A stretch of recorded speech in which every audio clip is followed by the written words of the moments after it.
Diary of a Madman by Guy de Maupassant. He was dead, the head of a high tribunal, the upright magistrate, whose irreproachable life was a proverb in all the courts of France.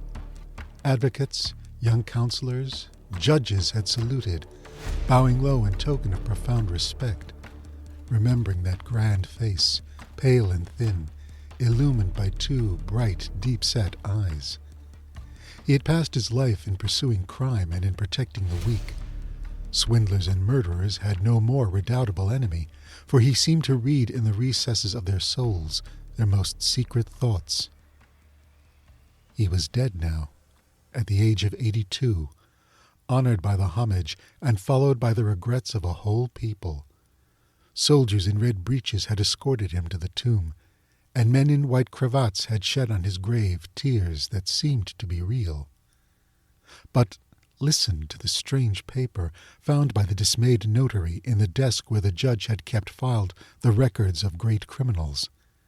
It was entitled, Why? June the 20th, 1851. I have just left court. I have condemned Blondel to death. Now, why did this man kill his 5 children? Frequently one meets with people to whom killing is a pleasure. Yes, it should be a pleasure. The greatest of all, perhaps, for is not killing most like creating? To make and to destroy.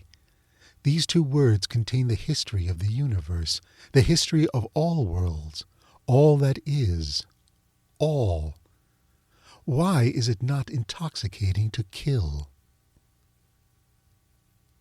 June the 25th. To think that there is a being who lives, who walks, who runs. A being. What is a being?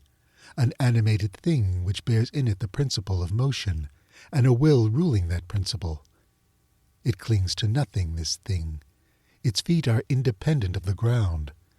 It is a grain of life that moves on the earth, and this grain of life, coming I know not whence, one can destroy at one's will. Then nothing more. It perishes. It is finished. June the 26th. Why, then, is it a crime to kill? Yes, why? On the contrary, it is the law of nature. Every being has the mission to kill. He kills to live, and he lives to kill. The beast kills without ceasing, all day, every instant of its existence. Man kills without ceasing, to nourish himself, but since in addition he needs to kill for pleasure, he has invented the chase. The child kills the insects he finds, the little birds, all the little animals that come in his way. But this does not suffice for the irresistible need of massacre that is in us. It is not enough to kill beasts. We must kill man, too. Long ago this need was satisfied by human sacrifice. Now the necessity of living in society has made murder a crime. We condemn and punish the assassin, but as we cannot live without yielding to this natural and imperious instinct of death, we relieve ourselves from time to time by wars. Then a whole nation slaughters another nation. It is a feast of blood, a feast that maddens armies and intoxicates the civilians, women and children, who read by lamplight at night the feverish story of massacre. And do we despise those picked out to accomplish these butcheries of men? No, they are loaded with honors.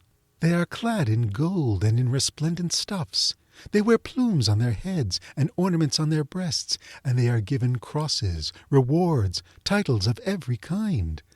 They are proud, respected, loved by women, cheered by the crowd, solely because their mission is to shed human blood.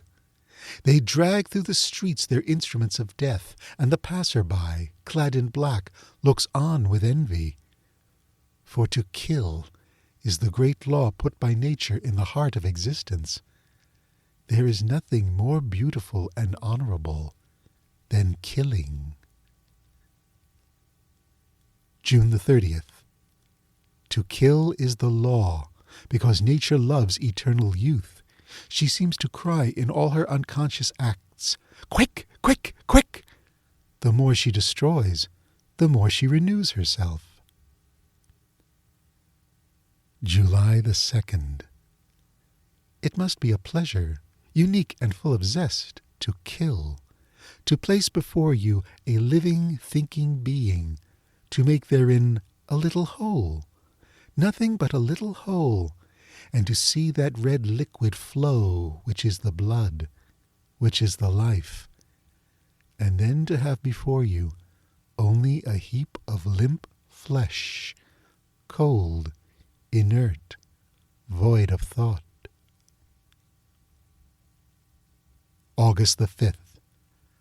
I, who have passed my life in judging, condemning, killing by words pronounced, killing by the guillotine those who had killed by the knife, if I should do as all the assassins whom I have smitten have done, I,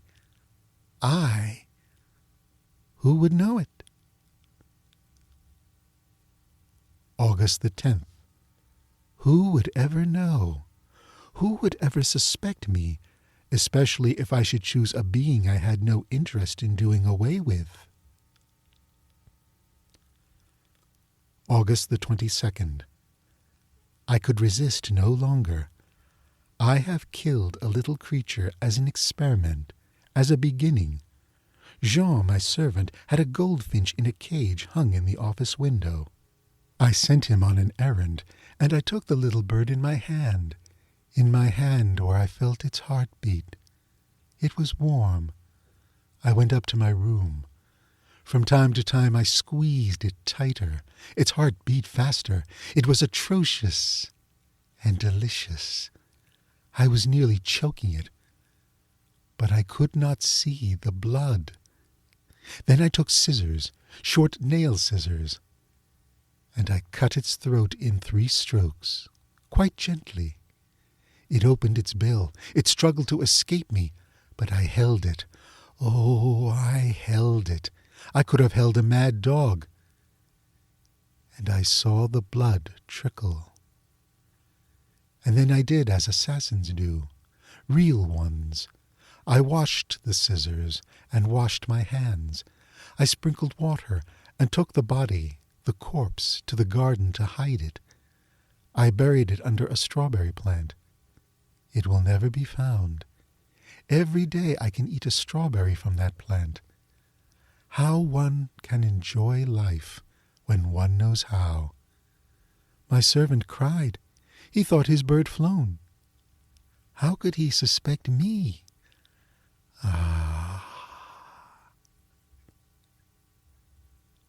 August the 25th. I must kill a man.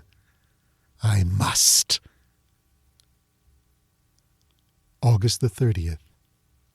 It is done. But what a little thing. I had gone for a walk in the forest of Verne. I was thinking of nothing, literally nothing. See, a child on the road, a little child eating a slice of bread and butter. He stops to see me pass and says, "Good day, Mr. President." And the thought enters my head. Shall I kill him? I answer, "You are alone, my boy?" "Yes, sir." "All alone in the wood?" "Yes, sir." The wish to kill him intoxicated me like wine. I approached him quite softly, persuaded that he was going to run away. And suddenly I seized him by the throat. He held my wrists in his little hands, and his body writhed like a feather on the fire. Then he moved no more. I threw the body in the ditch, then some weeds on top of it. I returned home and dined well. What a little thing it was. In the evening I was very gay, light, rejuvenated, and passed the evening at the prefect's. They found me witty. But I have not seen blood. I am not tranquil. August the 31st. The body has been discovered. They are hunting for the assassin. Ah. September the 1st. 2 tramps have been arrested. Proofs are lacking. September the 2nd. The parents have been to see me. They wept. Ah. October the 6th. Nothing has been discovered. Some strolling vagabond must have done the deed. Ah, if I had seen the blood flow, it seems to me I should be tranquil now. October the 10th. Yet another. I was walking by the river after breakfast, and I saw under a willow a fisherman asleep. It was noon. A spade, as if expressly put there for me, was standing in a potato field nearby. I took it. I returned. I raised it like a club, and with one blow of the edge, I cleft the fisherman's head. Oh, he bled, this one, rose-colored blood. It flowed into the water quite gently. And I went away with a grave step. If I had been seen, I should have made an excellent assassin. October the 25th. The affair of the fisherman makes a great noise. His nephew, who fished with him, is charged with the murder. October the 26th.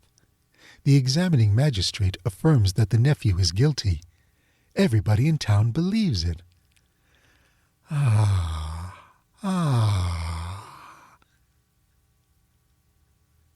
October the 27th. The nephew defends himself badly. He had gone to the village to buy bread and cheese, he declares. He swears that his uncle had been killed in his absence. Who would believe him? October the 28th. The nephew has all but confessed. So much have they made him lose his head. Ah, justice. November the 15th. There are overwhelming proofs against the nephew, who was his uncle's heir. I shall preside at the sessions.